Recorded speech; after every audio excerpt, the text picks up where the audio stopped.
অর্থাৎ SSC 16ই June থেকে যে নিয়োগ প্রক্রিয়া, সেই নিয়োগ প্রক্রিয়া বাধাহীন, কোন রকম হস্তক্ষেপ করবে না এই বিজ্ঞপ্তিতে হাইকোর্টে জানিয়ে দিল।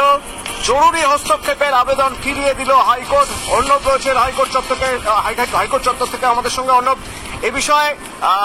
এ বিষয়ে হাইকোর্টের কি পর্যবেক্ষণ, কেন তারা কোনোভাবে হস্তক্ষেপ করলো না, কি জানালো?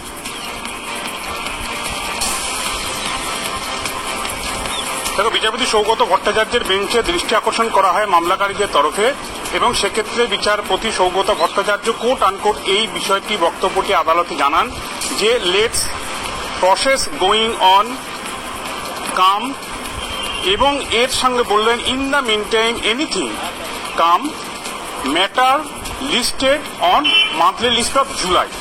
অর্থাৎ যে প্রক্রিয়াটা শুরু হয়েছে সেটাকে এগোতে দাও, যদি এর মধ্যে কিছু ঘটে থাকে তাহলে আদালতে আসো। আর মামলাটা যেটা রয়েছে, যেটা গ্রীষ্ম অবকাশকালীন বেঞ্চে জরুরি ভিত্তি দায়ের হয়েছিল, সেটা জুলাই মাসে পাঠাচ্ছে কলকাতা হাইকোর্ট।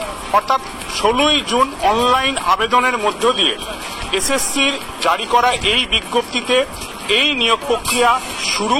কাজেই সেই প্রক্রিয়ায় আপাতত কলকাতা হাইকোর্টের একক বেঞ্চ বিচারপতি সৌগত ভট্টাচার্য কোন রকম হস্তক্ষেপ করলেন না। একই সঙ্গে প্রায় 44,000-এর বিজ্ঞপ্তি জারি করে, কারণ সুপ্রিম কোর্টের আদেশ ছিল দুটো, 3রা এপ্রিল এবং 17ই এপ্রিল, যে আদেশে এটা স্পষ্ট হয়েছে 2016 সালে যে 4টে নিয়োগ প্রক্রিয়া বাতিল হয়েছিল সেই শূন্য পদে পূরণ করার জন্য 31শে ডিসেম্বর ডেডলাইন রয়েছে এসএসসির সামনে। কাজেই এই 31শে ডিসেম্বরের মধ্যে নিয়োগ প্রক্রিয়া সম্পূর্ণ করতে হবে। তার নিয়োগ প্রক্রিয়া সুপ্রিম কোর্টের ডেডলাইন মেনে 30শে মে মধ্যরাতে, প্রায় 31শে মে এই নতুন বিজ্ঞপ্তি এসছে সামনে।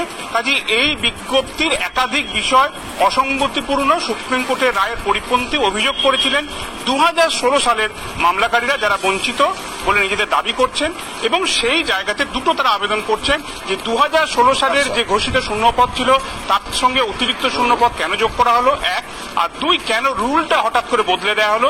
কারণ তারা 2016 সালের নিয়মে পরীক্ষা দিয়েছিলেন, কেন এই 2025-এ এসে নতুন নিয়মে তাদের পরীক্ষা দিতে হবে।